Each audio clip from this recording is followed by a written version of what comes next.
Tyrion Lannister did a backflip off a 2-story building onto the ground just a few chapters ago?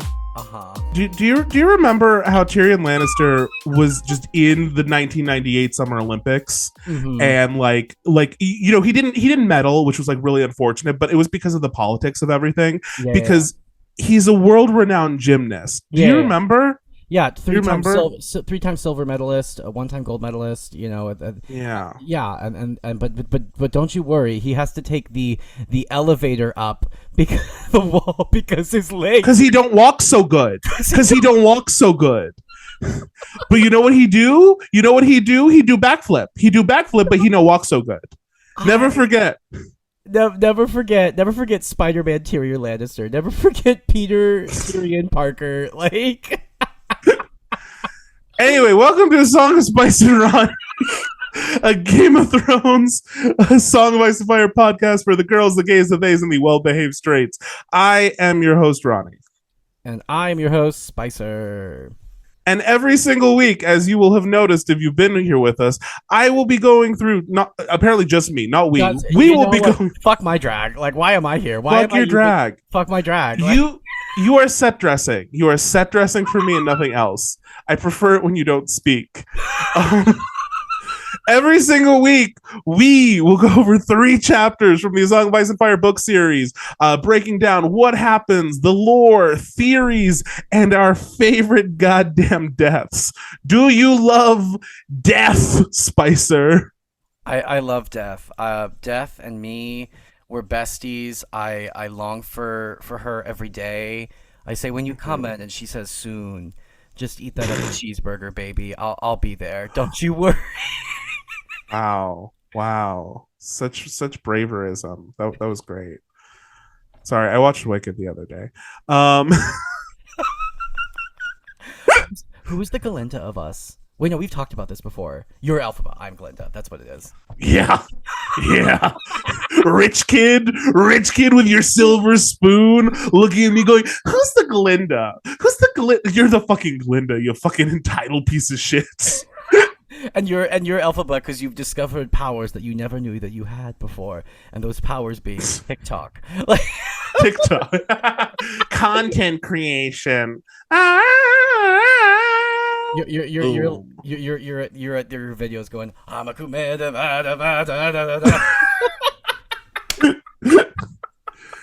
Okay, I am, just for everyone who knows at home, if I am particularly loopy today, I am under the weather, but you know what? I am committed to y'all. I'm so committed. And so if you don't like this particular episode, I'm going to be peeved. So spread the word, because I'm sick and I'm here. Let's talk about Tyrion III, jumping right in. What the fuck happened this chapter? Well, let me tell you, they eat crabs.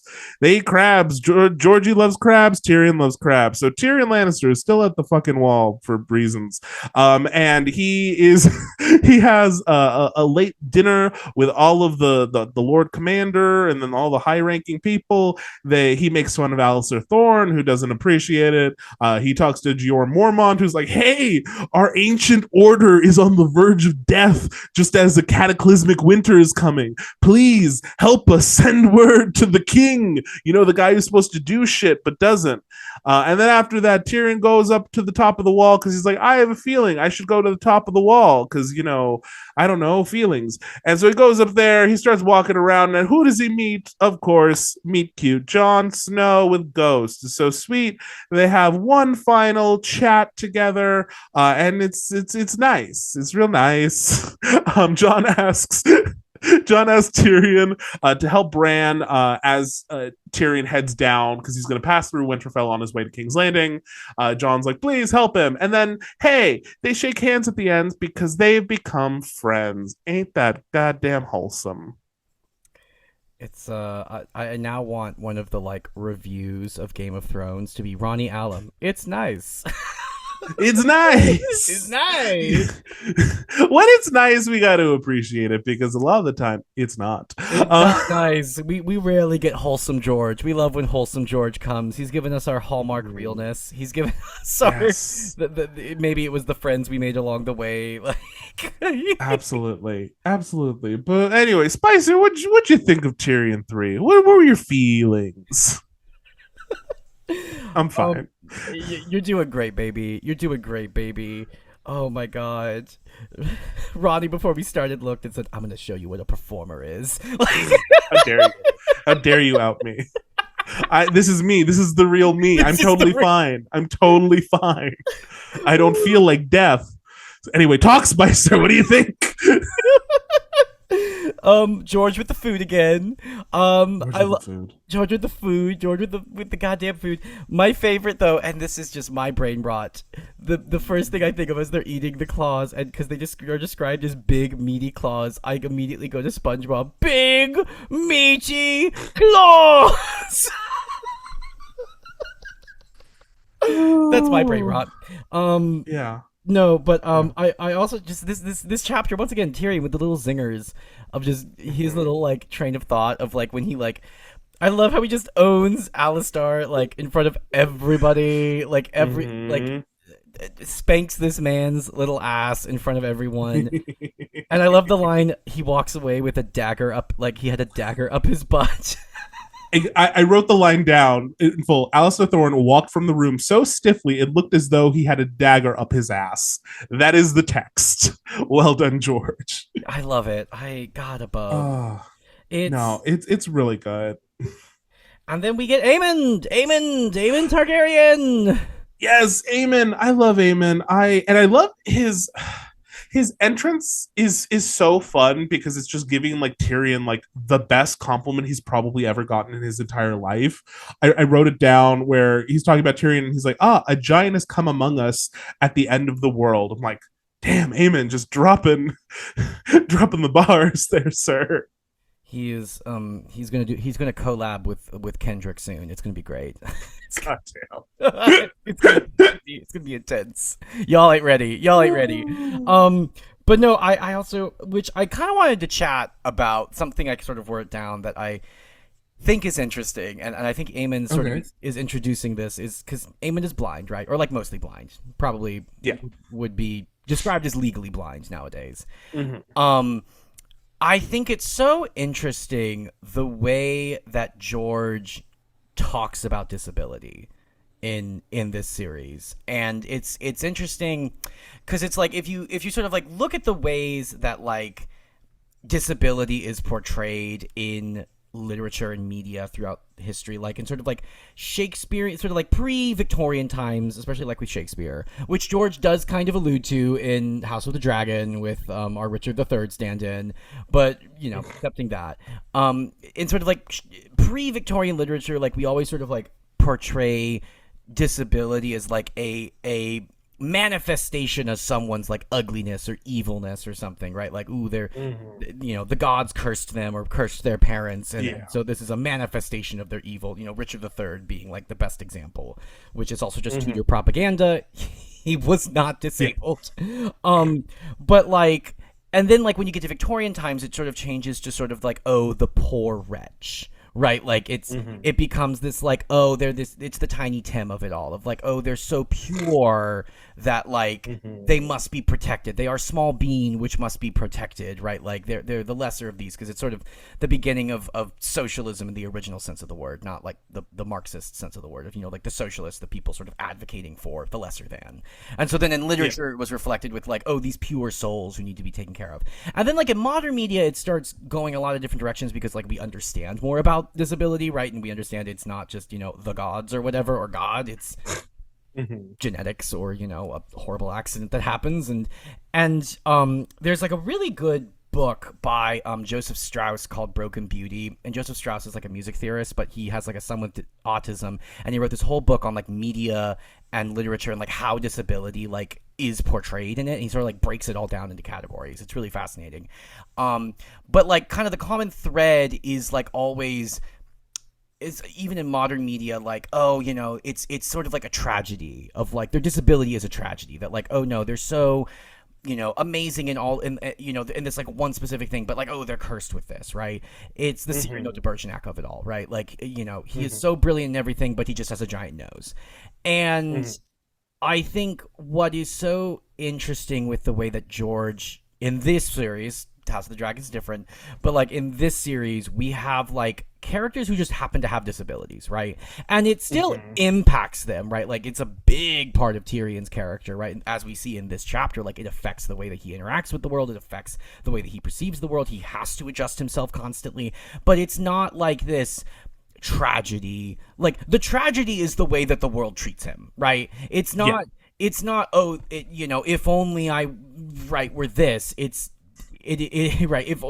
If I only had a brain, like it's not that. It's like if only the world wasn't just such a dickhead to me constantly, right? Like, and so that's what's so interesting to me and what makes it seem more human. And like Aemond, it like kind of just like brought it up again because it's like it's not like, oh, the poor man is blind and blah blah blah blah blah. Like no, it's just like he's blind, right? And it's like Yeah. or like, and then earlier in the last Jon chapter, we met our one-armed blacksmith, right? And he was schooling Jon on some shit, and like this is my perspective of the world being disabled as well. But like once again, like it's not like we're not doing the Shakespearean thing of like they're so evil, or we're also not doing the Victorian thing of like, oh, the poor wretch. It's just like they're people, right? Like these are just people and they happen to have a disability and like it is affecting the way. And then the interesting parts of their characters, like how do they navigate the world, especially this world with their disability. So like that this chapter, like with Tyrion dealing with his disability and also like we're meeting Aemond, another disabled person, like is just fascinating. And it's also fascinating that we're getting like different kinds of disability in this series of like we get a blind person, we get a person who amputees, we're getting persons who were born with bodily issues, or people like Tyrion who suffer from dwarfism or don't have dwarfism, right? And so it's like it's just fascinating the way that George is like using disability in this this chapter was a really good example of like how to deal with this in your writing and make it interesting, but not like fall into the pitfalls of bad writing. Oh no, totally, and I totally agree. I I think that what's interesting is that, like you're saying, a lot of the characters just happen to have things. They just happen to have some of these disabilities, and then we only really linger on it, or it becomes a plot point if it affects, like you said, how they're like treated by the world. And so like that's where you get it as kind of a conflict. But that isn't the case for every character. Like Donald Noy, yes, he's disabled. It's not a part of his like plot. So it's just like, oh, this is just like a realistic thing. And his entire story then does not revolve around it.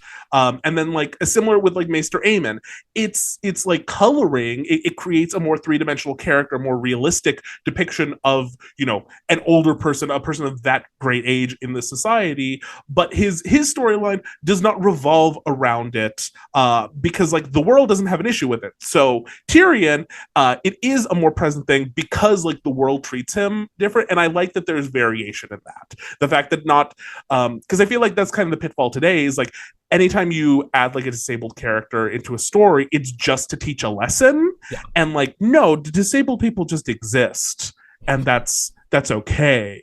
Like their lives don't have to necessarily like revolve around it, and more than that, revolve around it to the point that they are now just teaching you, the able-bodied person, a thing. It's yeah. So I really like it. It makes me think of a quote from George where they were asking him, I think it was about writing female characters, and they're like, you write them pretty well, and like they're very three-dimensional, like how did you come to that? What's like, is this conscious, blah blah blah, like what's your process? And his response, which always makes me laugh, he just like looks, he's like, well, I've always just thought of women as people, so like, and if you start from there, it just kind of happens, you know. I'm like, yeah, and I think that fits like this perfectly, because like disabled people are just people. Sometimes their disability affects their day-to-day and like how they interact with the world. Sometimes it's just, you know, something that exists in the background. Their life doesn't revolve around it, and seeing like the different options, I think is a pleasant change. Yeah, no, and once again, just because like I think there was like another quote that George had where he was talking about specifically queer characters, and like, why do you have so many queer characters in your book? And he's like, well, because there's queer people in life. Yeah. Like, like they just exist. So why wouldn't they exist in a fantasy world? Like, there's fucking dragons Uh-huh. here, so why is it such a stretch to think that there's gay people here? Yeah. Like, and so I like Crazy. crazy. What a world!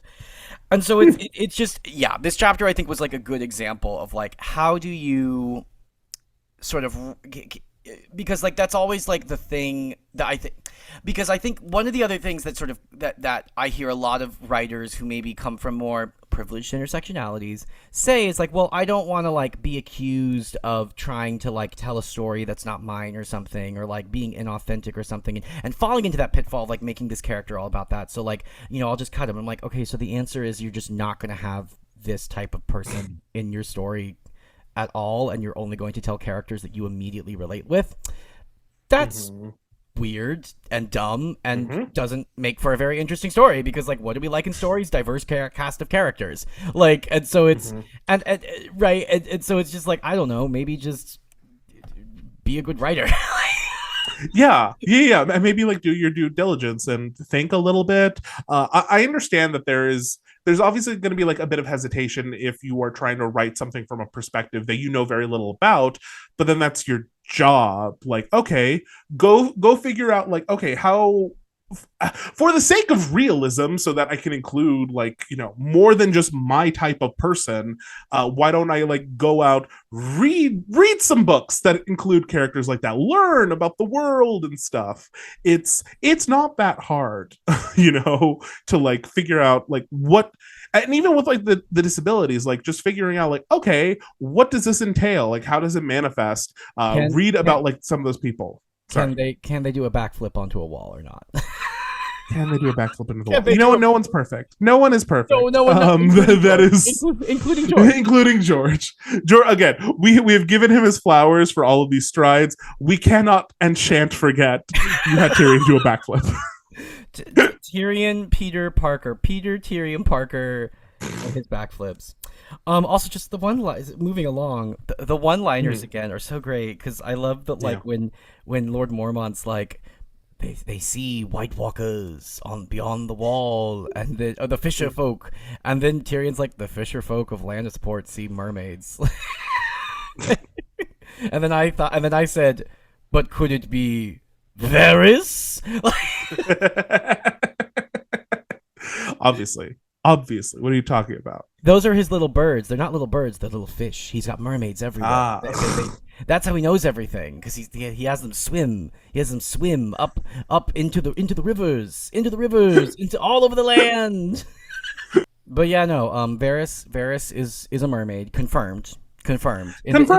I'm glad that you're on board. No, it's Yeah. in the text. It's in the text. I'm an originalist. I'm an originalist when I analyze a piece of text.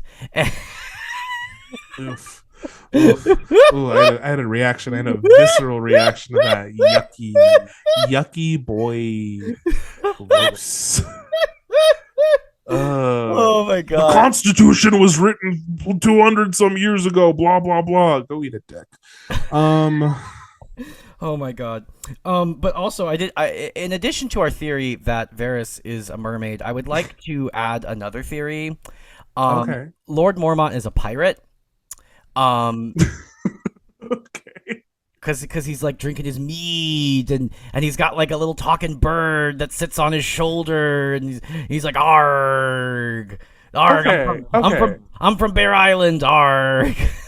Okay, I'm gonna be totally for real. For a moment there, I was like, okay, this is Spicer's autism wanting to manifest pirates in the story so that you're happy, which would be perfectly valid if that were the case. But no, like, okay, no, he has a talking bird. He's drinking. He's the big gruff man. It's on his shoulder, saying shit. I see the vision. Yeah, I see. yeah. And he's from Bear Island. He's from an island. Like, come on. Oh, okay. I was like, what do bears have to do with pirates? Well, he's on an island. He's from an island. He's on an island. I get it. He's like, arg, I'm a pirate. I'm a pirate who's part of the border patrol. Arg. Arg, where's your visa? No. Okay.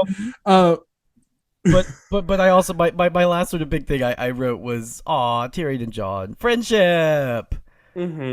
It's really sweet. I love that whole scene, and I kind of miss the fact that we kind of like lose it a bit in the show. Like we do have like a version of that in the Hmm. show, but the way that it plays out in the book, I think is very representative of the difference between the TV show and the books in a lot of ways. Because in the show, him going to the top of the wall is done for a bit. He literally pees off of it because he Yeah. made the joke earlier.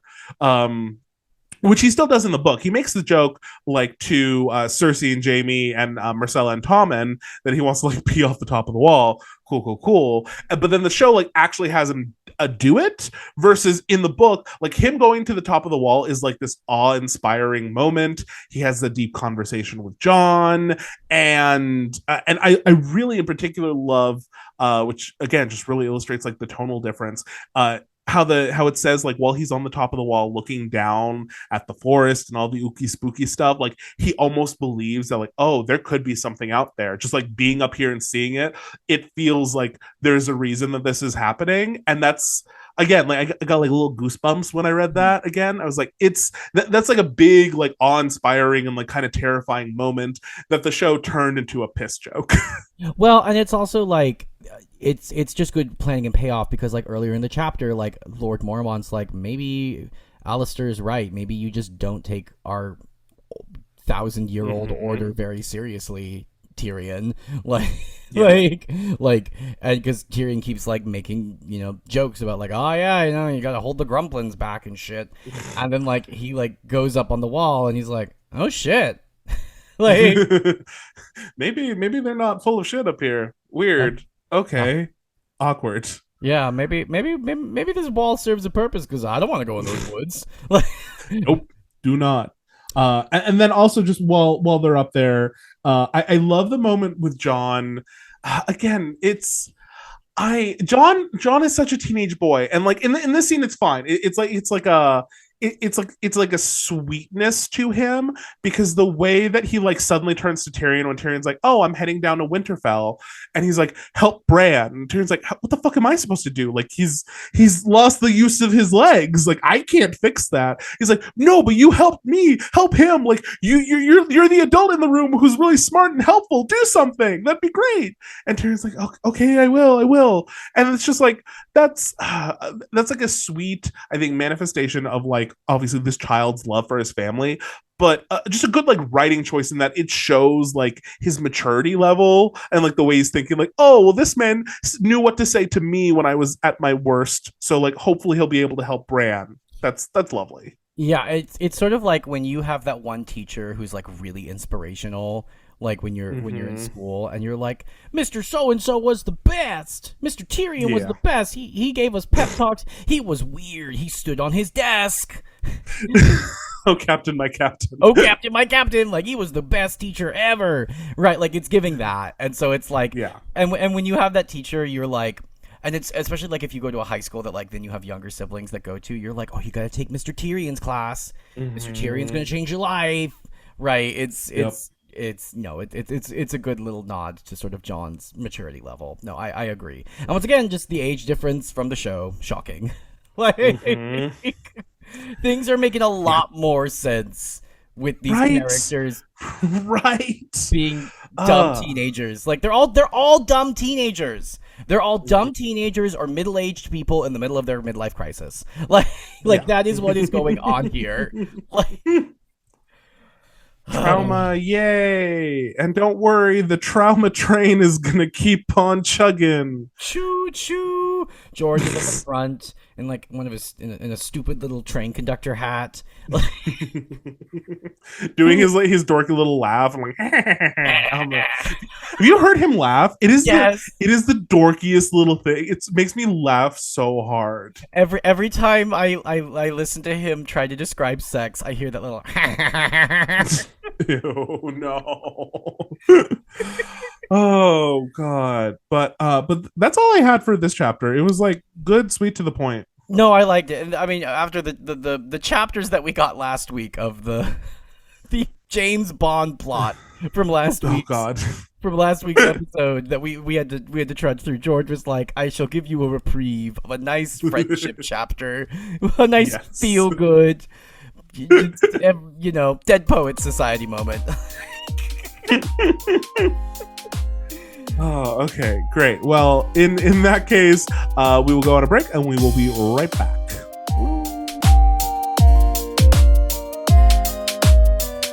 And we are back. Okay, moving on to Arya II. Well, what happens with Arya? Arya is unhappy because her childhood friend has just been murdered. She is unhappy with everyone around her because she feels that they are all complicit. She is miserable. She's having the worst family dinner of all time. Everyone is mean. Everyone is sullen. And Arya can't take it anymore. So she's like, fuck you bitches. And she runs off to her room. Everyone tries to get her out. The guard tries to get her out. Septa Mordane just cackles at her in Catholic nun speak. And Arya's like, fuck you too, bitch. But then finally Ned shows up. And he, shows that he can be a pretty decent dad when he's not, giving his children wild animals and telling the 3-year-old that winter is coming and to toughen up. But no, he is like genuinely a good dad. It's a very sweet scene. He tells her basically winter is coming. We need to like hunker down. We can't be fighting amongst ourselves. He sees Needle and he tells her like, okay, fine, I'll let you keep it. Just, don't stab your sister. And then he sets up her dancing lessons, which are really sword fighting lessons with Sirio Forel for Sword of Bravos. And yeah, it's great. Arya goes on a whole little journey. She is our angsty queen. We love her. My name is Sirio Forel. You have killed my father. Prepare to die. Prepare to die. Prepare to die. Yeah. As played by Mandy Patinkin. That's the casting we deserve. That is the casting we deserve. If this had just been made, 20 years ago, we could have had that. Damn I mean, it. honestly, like a high fantasy, high camp version of Game of Thrones. Can you imagine, Rhani? Oh, yeah. Like, that would have been so good. Been so good. I would have loved it. Like I would have loved it.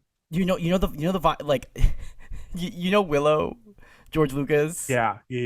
Like that's the vibe I'm looking for, baby. but with the incest. Oh god. Our other Georgie. Crazy. Our other Georgie. Our other befuddled little man.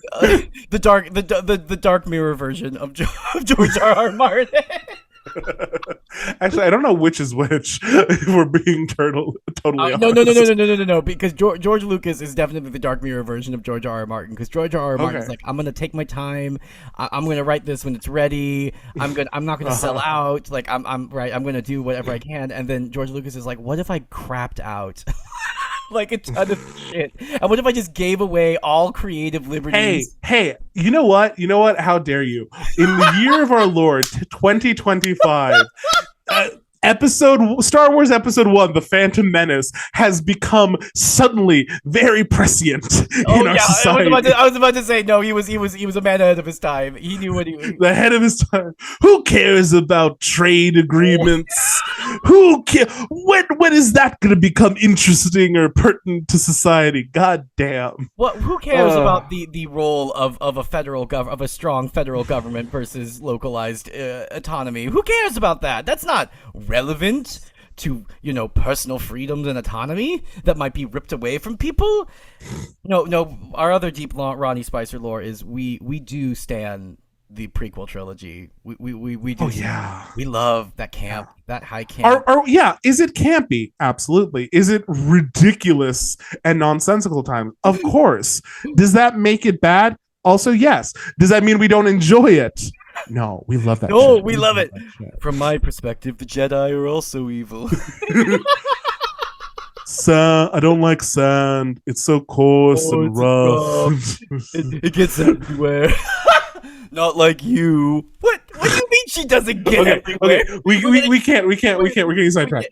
Okay. Arya, what did you think about Arya? It was great. The first thing I wrote was so funny is like, this is such like a good description of Sansa, and I could totally, when they're like, when the knights are like, oh, there might be a tourney, and you hear Sansa gasp, a tourney. absolutely, absolutely. An event like I've heard of in all the songs. Please let me go, daddy, please.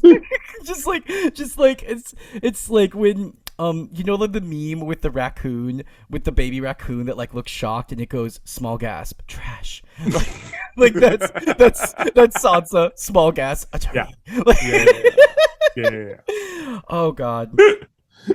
But also not Ned being just every dad when the girls are fighting and being like, I will turn this car around. Like, yeah. You know what I will say, I really like, I did in the description, but I need to say it again. I need to give Ned his flowers in this chapter, because this man is unhappy. He is pissed off about this tourney every dad time had it a gets long brought up. dad had a long day at work. Like, Yes, absolutely. Long day at work. He's fighting with everyone. He doesn't want this tourney, and he gets home for dinner, and his daughters are just going at it. And he still like finds that inner patience to like sit his daughter down and have like a beautiful heart to heart. Like, well done, sir. You you've made up for some previous questionable choices, I think, in this moment. yeah, he's Mr. Swan. He's Mhm. Bella's dad. He's No. Ah! oh my god. Also, we got our old Nan mentioned. Another old Nan. Old Nan. She's coming in We still strong. haven't seen her, right? We still haven't met old Nan, but everyone, man, this build up, it's the best build up ever. Oh god, it's Who so is this? good. I think she's in the next chapter. Oh, I am excellent. certain she's in the next Bran chapter. God, So next week. we get to meet who Oh. finally will end up on the Iron Throne at the end of the books. Mm-hmm. Um, Um. but yeah, so one other thing I want to talk about this chapter, something actually Ah. serious. In my continual quest to do a queer reading of Arya Stark, Of course. the way in which George handed it to me on a silver platter in this Oh chapter, yeah. because I'm sorry, she hides, and like I'm going to use she her pronouns because that is what George says she is. However, the evidence for this child to be a trans boy is really stacking the fuck up, because I'm sorry, she hides the phallic symbol of her masculinity that she wants so desperately to have under the dresses in her chest. She hides the phallic symbol of the manhood that she craves to have under the dresses. Like come on, George. This is a trans man. This is a trans man, and you cannot tell me otherwise. I refuse to believe it. I will call her, and I will call her she/her, because that is what George tells us to call her, and I will respect that. But also, like, there's later a line in the chapter, because like our Mandy Patinkin character is like barking at her, boy, boy, boy, and she goes, "I'm a girl," and he says, "You are neither boy nor girl. You are steel." Mm-hmm. We love our non-binary mask-presenting king. Like, I love that it's not just the like, oh, they're on like a gender journey. It's like, no, they have a very like specific complex identity. It's a very like specific niche that they are heading straight towards. oh yeah, they're going to be adopting Z0 pronouns in about 10 years. They're going to move to Flatbush. They are dyeing their hair blue. They're in a polyamorous relationship. Like, Yeah, and I love this. No, and no, it's good. No, I get. No, I totally understand this reading. As I was reading it, and based on our like previous discussion, like on our previous Arya chapter, I was like, oh wow, this chapter really like lends itself to that sort of reading. The like lines I wrote down are when I think like Ned like threatens to like take the sword and break it, and she insists needle wouldn't break, I won't outgrow it, or something like that. And it was like, yeah, and you know what this is? This is such like a, oh god, I'm catching up on Drag Race because I'm so behind, and I'm on season 14, the good and bad one.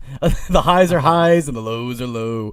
But we got to the I was watching the DragCon episode they did, where they have to do like panels on like masculinity, and they're all talking about like their own experience with like toxic masculinity and their father figures and whatever. And it's like Ned Stark is the type of dad that you want a queer child to have, right?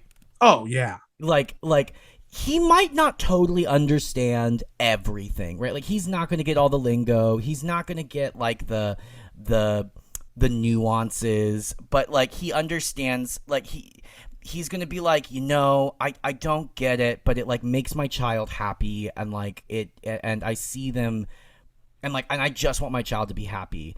And it's like and once again, like, and maybe I'm just projecting like my own like self as well a little bit, like in like my own father and like Ned. But it's like I definitely see like my own father, like when I was having like my queer experience of where like I remember, I'm not sure if I've told this story yet on the pod.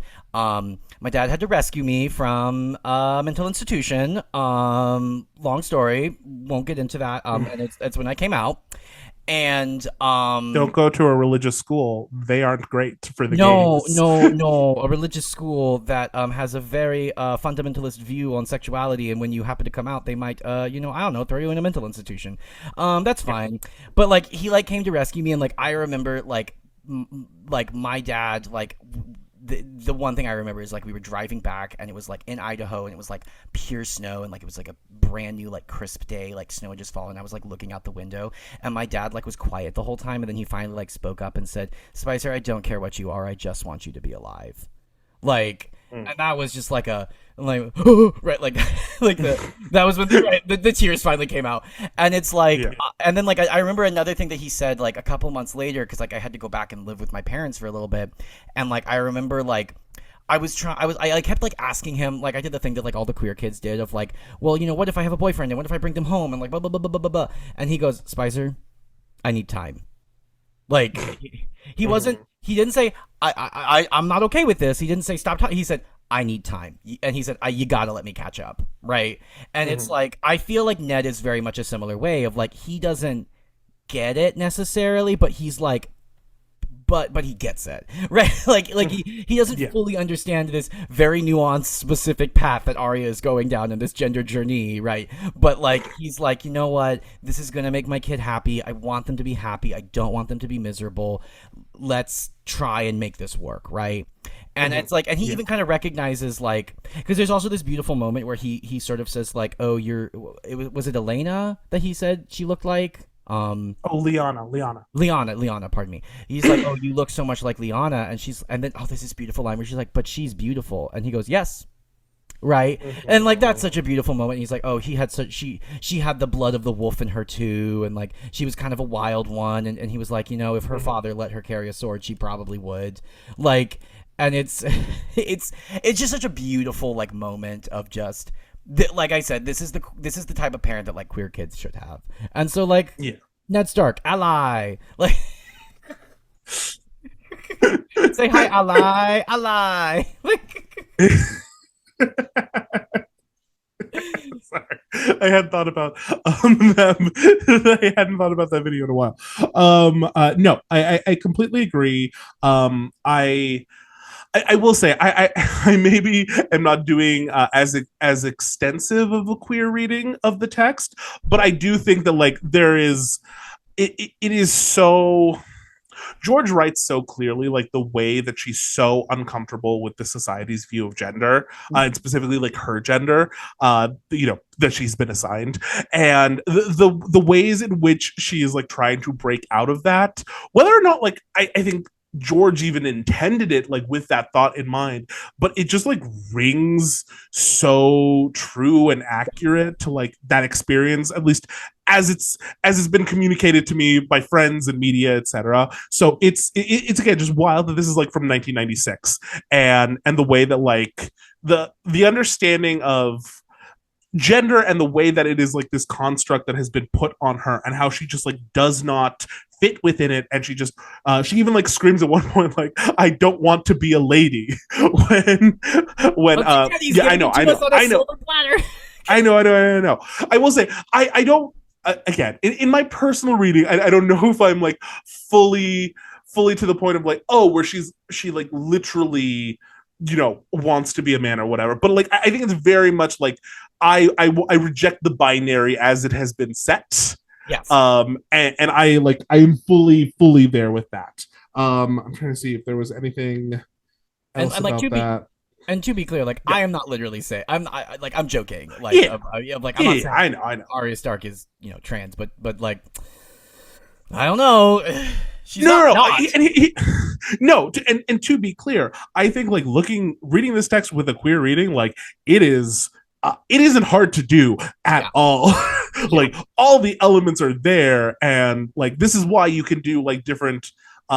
This is why you can do like different readings of a text, whether it be feminist, socioeconomic, Marxist, whatever, queer, yada yada yada, postmodernist, cool, cool, cool. You can do all these and like pick up things that you may not have like noticed if you weren't looking at the text with that particular like lens in mind. yeah. And this one, when you think about it through the eyes of like a queer reading, like damn, it's the It's there. pieces are there. Yeah. And I think it's also just like an instance of like when you're so specific in your writing, it becomes Mm-hmm. universal, right? Like I Yes. as like a queer cis man am able to like read this text and be like, "Damn girl, I've been there." Like Yeah. and so Mm-hmm. it's just once again good writing. Like be specific Mm-hmm. and people will pick up on this experience. Oh, totally. And speaking of good writing, there is one thing I want to point out that's a bit of a pivot, but it again on a reread because this is like you're reading it for the first time. Obviously, this is my second like full go through, and the things I'm like starting to like pick up here and there. That I'm like, oh, Georgie, you sneaky boy. At one point, when Arya is complaining that like Sansa lied, Mhm. and Ned's like, she's not the only one who lied. You lied too. What about Nymeria? Because she had said that Nymeria had run away, but then in actuality, she like made Nymeria go away. She like had to throw rocks. Nymeria didn't want to leave her. Horribly tragic. But then at the end of that, like Arya admits it. She's like, "Yeah, no, I lied because I wanted to save her." And Ned responds and says about her lie, "The lie was not without honor." And when you think about Ned thinking that like, oh, a lie can have honor to it, I don't know if you subscribe to some particular theories that I know the internet doesn't always agree on. I think that's a very interesting line. Yeah. I that I which with I don't remember if they've talked about that in the TV show if there was the like she white fanged Marcella or not Marcella Nymeria like Oh, about the rock. Well, I think they showed it. They literally like showed the scene where she like okay yelled at her. I think she threw rocks and stuff. okay It happened at the same time that it was happening in like real time. If that makes oh sense. okay so, okay cool yeah which is such Yeah. a fun because once again like I'm just rereading these chapters of these older seasons that I just don't remember Mhm. and there's Yeah. like that was like a oh snap right like and it Mm-hmm. makes more sense of like oh yeah that dog wouldn't abandon like No, no, Maria never. so they They were have the direwolves are psychically connected to the goddamn children. yeah yeah yeah, Like yeah. no. Well, and it's like once again, it's literally White Fang. Get out of here, you dumb stupid animal! Yeah, no, it's so sad. It's so So sad, sad. It so like sad. crushed me. I yeah that was the one of where like it that was a fun twist of where I'm like oh damn no sad day.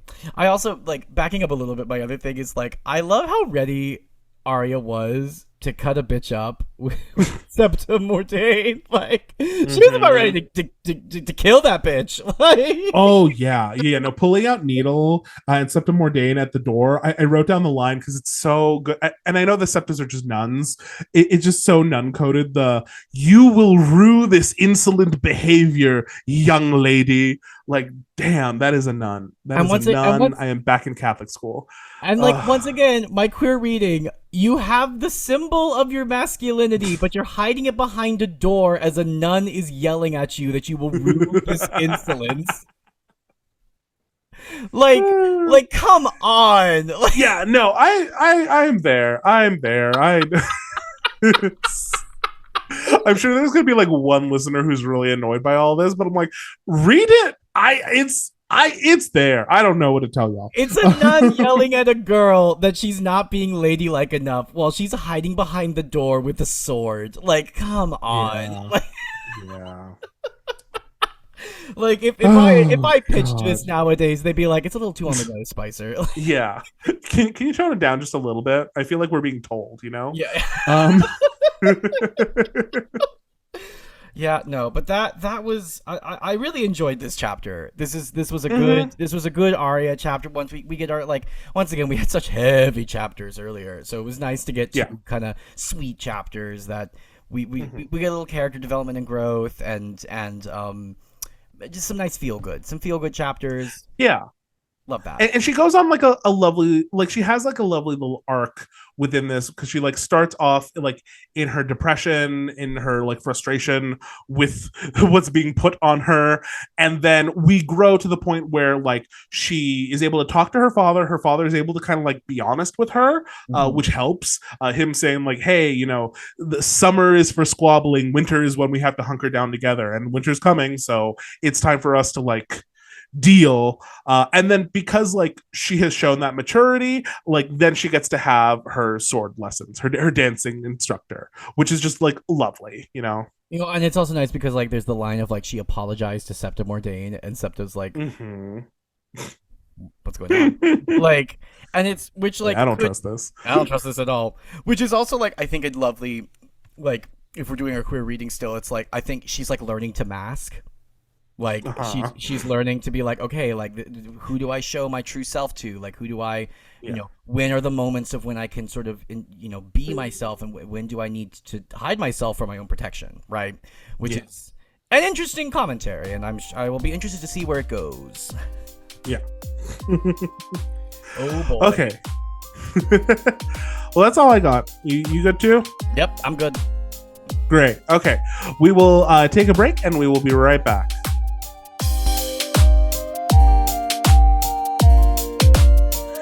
And we are back.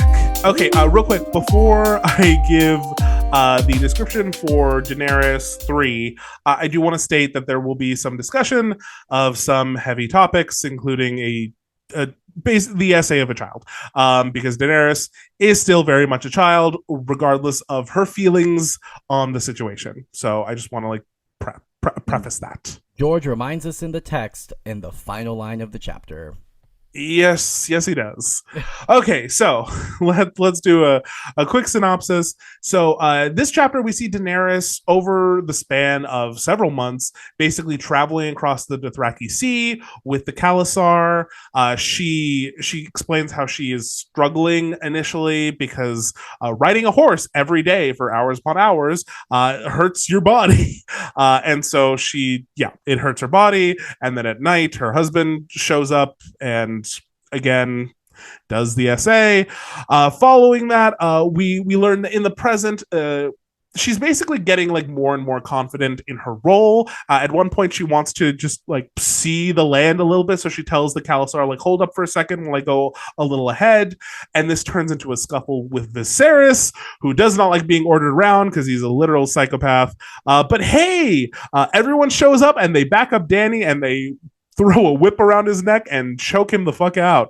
And it is satisfying. And then, because she now feels a little more empowered, she makes him walk in the back of the Khalasar, takes his horse away. And once again, very satisfying. She gets back to camp. She recalls when she had a dragon dream, which kind of led to her feeling a bit more empowered. There is an unfortunate sex scene that isn't great. But we basically end the chapter with her realizing she is pregnant. She feels very at home in this new community and family she's developed, and it yeah, she turns 14. So there's that. Yeah. Um I will say before we dive into it, it Yeah. wasn't as bad as I thought it was going to be when you warned me, and it wasn't as bad as Mm-hmm. the previous chapter. I Mm-hmm. think for me, and I'll say this like up top before we start to get into specifics, it is all about the context, right? Because I Mm-hmm. see what George is trying to do. Like George is trying to make a commentary on like sort of this is her because like he literally talks about it with the dragon dreams of like this is her being like cleansed, right? This is her Mm-hmm. like being cleansed, this is her being like strengthened, like she's going through adversity, like fire is adversity, blah blah blah blah blah. Like I get it, George. But it's that old intent versus execution problem of like Yeah. yes, but this is also a literal child, and I don't think that that's something that, and like, and once again, like, I get it historically what you're talking about, but like, as we talked about before, like, even historically this is shocking, right? So it's like it's just, I understand what you're trying to do, George, and it's like, if she was even 18, right?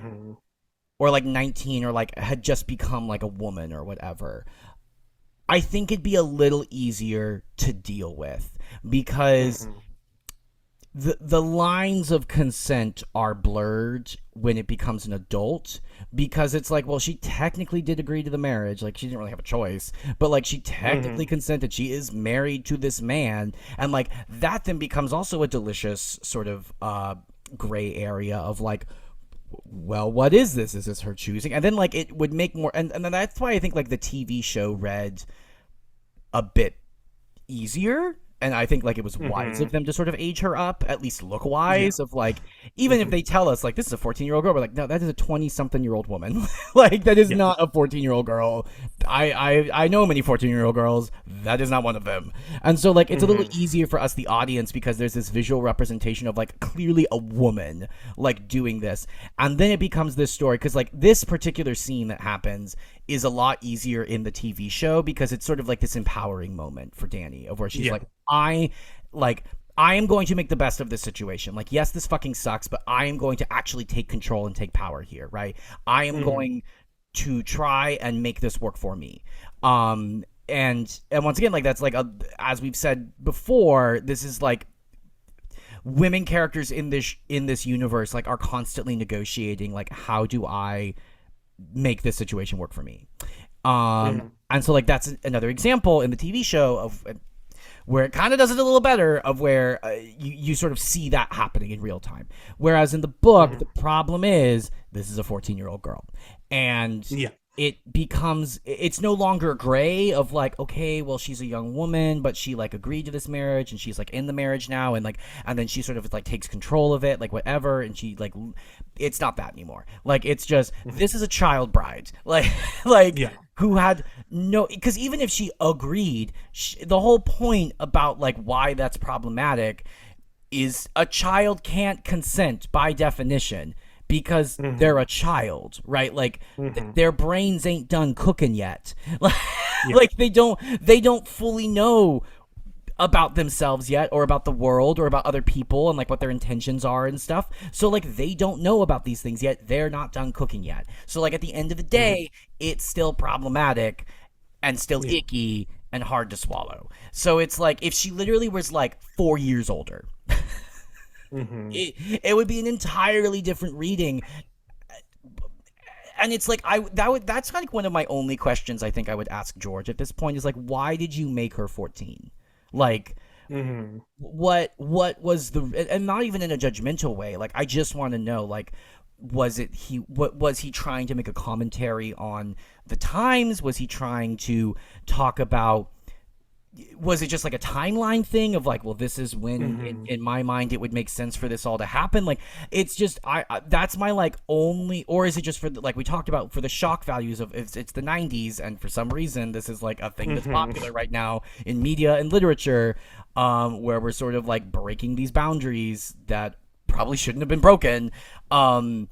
So yeah, that's like my only question for George, I think, going into this, like, go this far in the book, is like, why 14? Like, well, and again, like, turning 14, that's specifically, so she turns 14 at the end when she finds out she's pregnant, when she's been through all of this, all that happened to the 13-year-old. And I will say, speaking to that specifically, I think the choice to end the chapter, because it literally ends the chapter saying, like, oh, she finds out she's pregnant, all this stuff has happened, today was her 14th name day, like, boom. I think that the choice to end it with that line implies the wrongness of the situation. Like, she has been through too much, and then at the very end to like be like, and now she's only 14. Like, that for me implies, like, I think what he's intending to say, even if, as we've agreed, the execution isn't great. Because I think, like, based on that, it's supposed to be horrifying that, like, she has been through all this. She has been put through sexual abuse, again, because she is a minor. There is no consent, even if she, like, again, was the one in control, did willingly whatever at that age, there isn't consent. And so I understand that the intent here is like the TV show, tried to do as well, but from the perspective of an older woman, is to empower. This is her taking control, but you subvert that with the realities that you've set the situation in. Yeah. And it's like it's actively working against you, because even if that is her trying to take control, I can't fully like cheer it on, because I'm also like, this is so Icky. horrifying. Yeah. Yeah, it's so gross, and just like uncomfortable to read. And so yeah, I struggle with it, because I do think, as I've said, it's meant to be bad, and I can almost figure out in my head, like, understand, I think, like, how he thinks he's still making it bad, because from her perspective, she is not thinking about it in the same terms that we are. Yeah. So from her perspective, she is going to note when she is like uncomfortable, unhappy, when she's in pain, when she's being abused. But then when she, from her point of view, sees a thing as a positive thing, she wouldn't think anything different. She wouldn't think deeper than that, because in that moment, her empowering moment of like choosing to initiate sleeping with him is like her taking control. And so she wouldn't be like, well, the actual like implications of a child doing that, blah blah blah, like that wouldn't be in her head. So like I get how it's not on the text, and how I assume George thought by commenting on her age at the thing, he's like cluing us into the reality of it, that like, yeah, from her point of view, she has become happy with her captor, but like that isn't maybe like fully the reality. But again, it's also messy, because it's just like we keep saying, just like intent versus execution. And it's as much as like I understand, I'm so frustrated, because like it just he's like he undermines his point. Yeah, it's called Stockholm syndrome, babe. Yeah, it's Stockholm. Yeah, exactly. Yeah, like, and like the other thing that just that it's like, you can talk to any sort of social worker who deals with kids and deals with kids who go through similar situations. They will tell you, like, the kids might think that it's good, right? And the kids might tell you it's like, but it's not. Because what's gone on in their minds is they have like convinced themselves, because of this horrible thing that's happened to them, that no, this is good. I need to do this, right? Because, and which, like, there could be a reading where you could make that argument, but like, but like you said, you're just undermining your own point, right? Like it's sort of like, to put it in sort of like a crass term, it's like, it's not worth the squeeze. Right, like, you're asking your audience to like do all of this mental gymnastics to make it to make the point that you're trying to make, but then we just feel icky afterwards, right? Like, we have put forth all of this effort into being like, okay, George, I see your intent, I see what you want, like, I'm gonna backflip mentally 10 different ways to try and like make this work, but it's like, but you still feel icky at the end. And that to me is the problem of, it's just like, I don't, like, it's the juice ain't worth the squeeze, right? Like, it's just not, anyways, but that's sort of my like broad take, but I did sort of want to comment, because like the other thing about this chapter is like, there's some great moments in it, right? Oh, totally. And sorry, like, and to be clear, I think we want to talk about this first, because like it is the elephant in the room. Yeah. And the reason we get so frustrated about it is because the rest of this chapter is so fucking good. So good. So good. So fucking good. The highs are high, the lows are low. Yeah, literally, exactly. But no, please, like, go on. I just we wanted to discuss that first, but let's talk about like the things of this chapter that we also like enjoyed, that we think were maybe a little more successful. Yes. I love our final Illyrio mention of where like Illyrio's like, "Hey, Viserys, why don't you just chill with me for a little bit? Like, you can stay in my mansion. It'll Mm-hmm. be fun. It'll be fun. We'll have a good Mm-hmm. time. Maybe don't go with the horde of you know." People that you don't understand their or appreciate or respect their culture and could possibly insult them. What if we didn't? Mm-hmm. And he was Mm-hmm. like, "No, I shall go and make sure that my prize is good. If he cheats me, the dragon shall come out." And Illyrio, and I love the line where it says, "Illyrio blinked at that and wished him good fortune." I also wrote that line down because it's so good, that is so funny, that is saying so much with so little, that is brilliant writing. Just like, and then the mental image of like, wake the dragon, and then Illyrio just blink, blink. Good luck with that.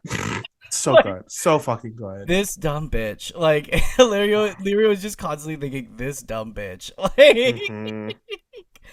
I also there's a great line that I love that Danny says, where Sir Mormont is like, "Oh, you're learning to speak like a queen," and she says, "Not a queen, a Khaleesi."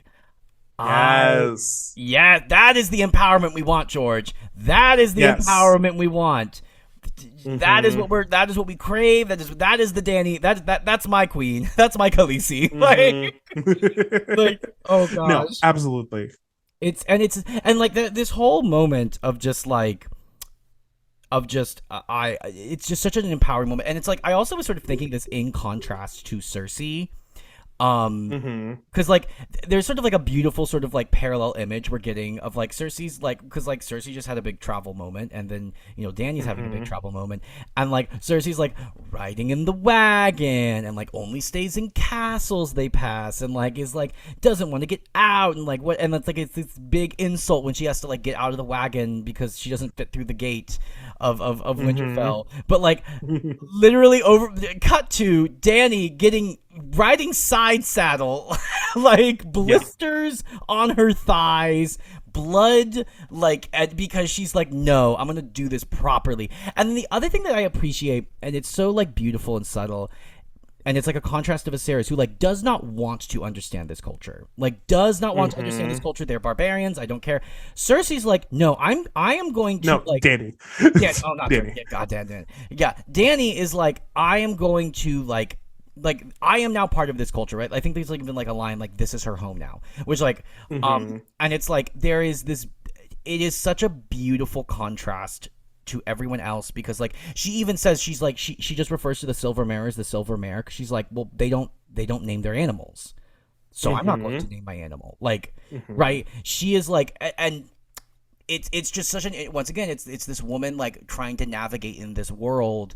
How is she's going to operate? And she's like, "I am going to assimilate to this culture, like this culture that I am now Yeah. a part of, that I'm literally the queen of now, against my will. Like, I am going to learn everything about this culture, and not from a judgmental place, but from a, I need to learn how to become a part of this society and how to function in this society." Whereas there, And how to value it and how to value, specifically. yeah, Because that's the thing. Like Viserys does not value them at all. He thinks that they are beneath him. That he thinks their differences make them inferior. She doesn't, and she's making a concerted effort to like celebrate it through her actions. Mhm. And then specifically on like their differences that you were pointing out. A detail that I really love in this chapter is when they talk about their clothing when they're fighting, Yes! because she is in like Dothraki leathers. She has her hair like oiled and stuff, and then it like cuts to him. He is in like the soil. It's described as like soiled silks, like the normal clothing that you would see in Westeros, in the west of Essos, the Free Cities. He's still wearing that because he refuses to assimilate, even though to do so, to like embrace the culture, would make your life easier, but he thinks it's beneath him, so he's going to wear like the fine clothes that he's used to, and he's ruining them. He's just ruining them and himself. No, it's such, and then like as you said, so fucking satisfying. This whole section Mm-hmm. where he finally gets his comeuppance, like Yeah. I oh my, like when she's like, "Let him ride." or let him walk. Let him walk. Yes. And like it explains in her head of she's like the Dothraki know that a man who cannot ride is no man at all, and I want them all to see him for who he is. Like, and I'm like, Mm-hmm. yes, this is Yep. the empowerment we want. Like I Mm-hmm.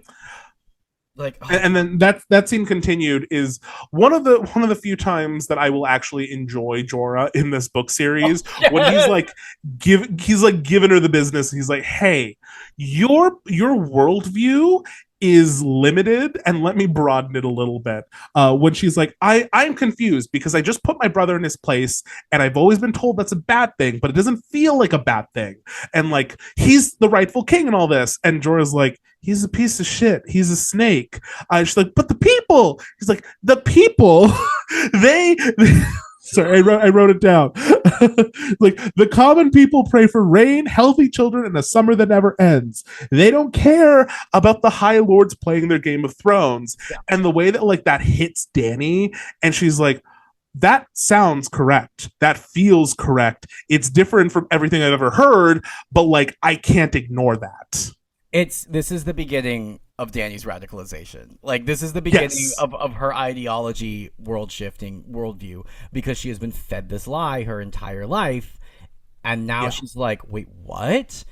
Who Mm-hmm. sits on the pointy chair doesn't actually matter. Like, Yeah. like which once again going to the thesis of this fucking book, it doesn't matter. Mm-hmm. And because I also love the line that Sir Jorah has of where it's like, and often like it like where he's like, and oftentimes it actually like hurts them. Like they end up, Yeah. they hope that the Game of Thrones won't affect them, but it usually does. Like it Mm-hmm. unfortunately, and not for the better. But no, it was this whole section is just like so nice of like Viserys being a little bitch boy and Mm-hmm. fucking around and finding out, and then like Dany's slowly being radicalized. I also, which like goes to, I wanted to do a short little reading. I had to pull out the section of the book Okay. because it's such beautiful writing where it's sort of it's this is going to the point of where like Dany is now is like assimilating to this culture, and like because once again Dany's whole thing is home. Like I want to go home. I want like, but what is my home? Anyways, sorry, you're just gonna see bad things here on the screen. But it okay. I'm gonna do it this way. But it was not the plains Dany saw then. It was King's Landing and the Great Red Keep that Aegon the Conqueror had built. It was Dragonstone where she had been born. In her mind's eye, they burned with 1,000 lights, a fire blazing in every window. In her mind's eye, all the doors were red, which is an allusion to the Red Door that she grew up with, and she's realizing like. Because this is after like she like scolds Viserys. This is after all these things, and she's now realizing like, oh, that's never gonna happen. Like Mm-hmm. that world that I thought I was going to have is never going to happen. Like I Yeah. this is my home now. Like, and I need to make the best of it. But I think that's just such a beautiful description of just like her realizing this like image of home of both like the Red Door and also Mm-hmm. the home that Viserys like kept like this isn't our home, like our home is in King's Landing, our home is in Dragonstone or whatever. It's like, bitch, that's gone. like Mm-hmm. like let the past die. Well, and I will say specifically, I think she sees it as gone in this moment because she has like attained like a real home in her eye. She's like become at home in this culture. She is comfortable with it, and so that like desire at this point for all of that has kind of been replaced because she longed for that because wherever they were at any given time wasn't their home. They needed to go back, but now she's been presented with another option, which I think is kind of the tragedy of her because her what becomes her new home doesn't last. Yeah. And so we're gonna see that like kind of mindset evolve, and not necessarily like revert fully back, but just like evolve in a new way. Like it's taking that realization, but then also marrying it with like the information she got from Jorah about like the small folk and how it's them who suffer, and they don't actually care about who wins the Game of Thrones. So that I think changes the perspective of like why a ruler exists. It's not just because it's a right, it's because what you are doing for people, and that I think is going to influence her a lot Yeah. going forward. Yeah. No, it's like, and I love the imagery of her just like sinking her toes into the earth. Like, Mm-hmm. it's like she's literally grabbing onto this new home, Yeah. and she's like, I want to appreciate it because like when they, and because that's when they first get to the Dothraki Sea, and it's like Mm-hmm. hitting her throughout this whole chapter, like this is my home now. Like Yeah. yeah, no, and it's what it is so sad because the highs are high and the lows are low in this chapter of just like the Yeah. moments that are so good and hit just so well. Viserys getting his comeuppance, her starting her radicalization path, Mm-hmm. like Jorah having one of the highest moments in, in the series, like all these like these beautiful things, and it is sort of brought back down with Yeah. the other stuff, and it No, it's complicated. It's very complicated feelings, uh, and I think obviously I'm not an authority. Whatever, take my words with a grain of salt. I think this is why it's very like interesting and good to think critically and try to really examine texts, like do Mhm. close readings of text as you do them, so that you can see them for the good and the bad. Yeah, Because I don't think like the bad makes makes it so like you have to throw the whole book away. yeah, I think it's frustrating, and but I think like understanding why it's frustrating and like contextualizing that and holding that as valid can allow you to then like separately look at the things that are working yeah. because you have thought it through. So I get why like this can be a deal breaker for people because like is rough. I don't think it's handled well, and I'm sure if he wrote it today, like I think there's enough feedback that some different choices would have been made.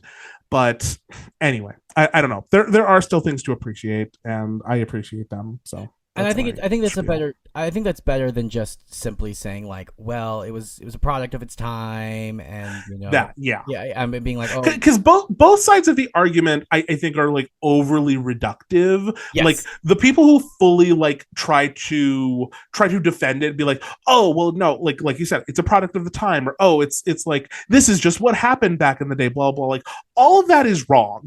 yeah, You guys are wrong. You're like defending something that you shouldn't defend, but then like claiming that like that those scenes like invalidate the entirety of the story, the entirety of the themes that are being explored, the characters that are being developed, I think is also very reductive. Like I understand if it's like a deal breaker and you like I can't like compartmentalize blah blah blah. That's valid, but like to say that like the whole thing is like poop because of like some poor writing choices in certain areas, I think is also reductive. Anyway, I don't. Yeah, no, yeah, it's also like it. I know we don't like to sort of because like what's so interesting about like this particular conversation is like this isn't like death of the author. Like we're not talking about mm-hmm. like it's not like George R. R. Martin like went on Twitter and was like I think the age of consent should be lowered or something. Like this Sure. is in the text of the piece and we're not arguing about like whether George R. R. Martin is a good person. I think we can pretty much agree he is tends to be a force for good in the world. Like I think he Mm-hmm. tends to be very supportive of marginalized peoples and tries to use his platform for good. But like I it's interesting because we're like literally talking about the text of the piece. And Yeah. I know we don't like to bring up she who must not be named, but like I think it's a nice compare and contrast where like I definitely was a defender of that series for a while.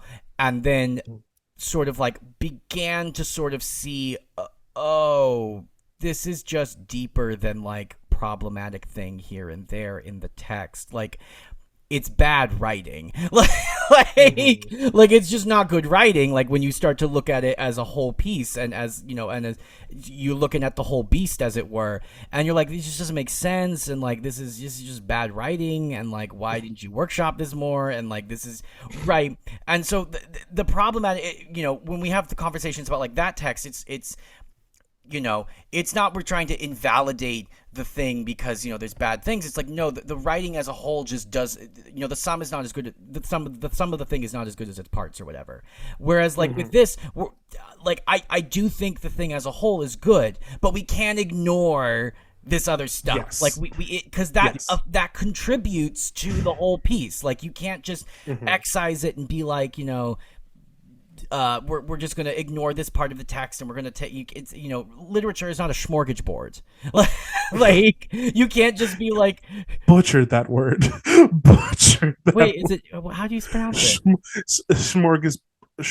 Actually, you might not have. I don't know. It sounded like word salad in my head. I'm sick. Leave me alone. Go on. It's fine. You're valid. You're beautiful. Continue. I'm a bully. Go on. It's fine, but like literature isn't a smorgasbord. Like it's not a buffet, right? Like you can't just pick and choose the text within a piece and say like, well, this thing's good. You have to look at it as a whole, right? And I think in modern stan culture, that is not a particularly popular thing to do. It's either thing good or thing bad, and it's like, no, thing is a nuanced piece of art that has many different moving parts that you have to look at the whole thing. Like there's so many artists, like the portrait that's hanging above my bed, Stravinsky right there. Daddy, I love Stravinsky so much, father of modern music. Problematic human being, very problematic human being, and like there's parts of his stuff that I go, ugh. But like I still love him, and it's like you can't just ignore things and be like, either thing good or thing bad. It's like, no, thing is a piece of art because humans are complicated, because nobody is perfect, and a piece of art isn't perfect.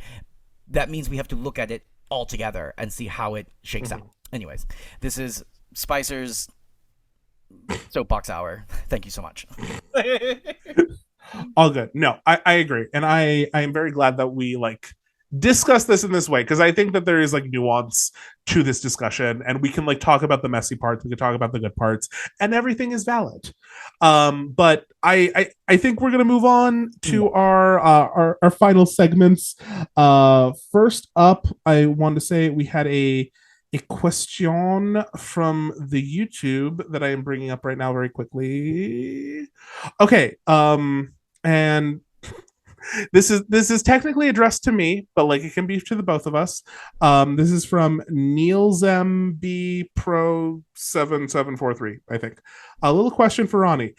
If Varys is a mermaid and swam next to Catelyn's ship, does that mean Sir Roderick puked on him in his fish form? Thoughts? My thoughts first, absolutely. That is why Varys is, trying to take over the realm. That is why he's trying to manipulate a new regime into place. It actually started with Sir Roderick puking on him and him being like, "This is it. This is my last straw." He is who engineered the Stark's downfall, because he's like, fuck these bitches. Yeah. They vomited over my hairless as an egghead. How dare they? How dare they?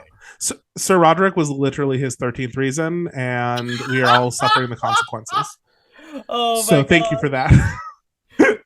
Please remember, if you ever like want to ask us a question, like just drop it under the YouTube. I look for questions. There were a couple this week, but like if you want yours, throw it in. There's a good chance we'll talk about it. And then Spicer, our final segment, the best segment in the world. Our favorite death, which really at this point I'm like, you know what, I could have made it our like favorite description of food, and we would have had shit to talk about every single week, every chapter. Yeah. Oh, my favorite death, those crabs.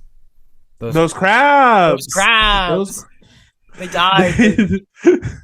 They suffered so that Tyrion could be happy with all those little crab claws, yada yada. God, yep. Nope, those crabs. That's my answer. Yeah, those crabs. Fair. Totally fair. I will say mine, going a little more, out there, a little more not literal. Maybe literal, though. I'm going to say the death of Dany's love for her brother, I think, occurred during this chapter, where she's like, oh, he is a piece of shit. Oh, no. Which is funny, because me and Rhani have talked about this a lot, of when like you grow up and you slowly realize, wait, that person They're a piece of Yeah. shit. They're a piece of shit. Like, they're the fucking worst. I hate that person. Like, they're awful. They treated me awfully. They act awfully. They're just awful. Yup. Yup. And we got to experience that in text. We love it. So yeah, Crabs and Danny's love for her brother. Favorite deaths of the week. Hopefully next week we have more. We have an actual death of a human being. Yeah. I get, you know what, this fucking like stereotype or like thought in the zeitgeist that Game of Thrones is all death. You're all liars. You're all fucking liars. Like it's not. I wanted to be. I made a whole segment because I wanted to be. And like we're on week 8 here, and I think we've actually gotten to talk about deaths like maybe 2 or 3 times. Yeah. So yeah. No. Maybe I feel like once it really gets cooking, we'll get some more depth. Yeah, we'll see. I don't know. I don't trust nothing no more. But okay. Real quick, housekeeping. Next week, our chapters are Bran IV, Eddard V, and Jon IV.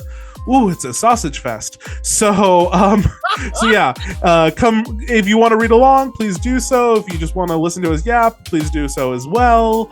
And yeah, I hope y'all have a great week. Cool. Okay. Say bye, Spicer. Bye, Spicer.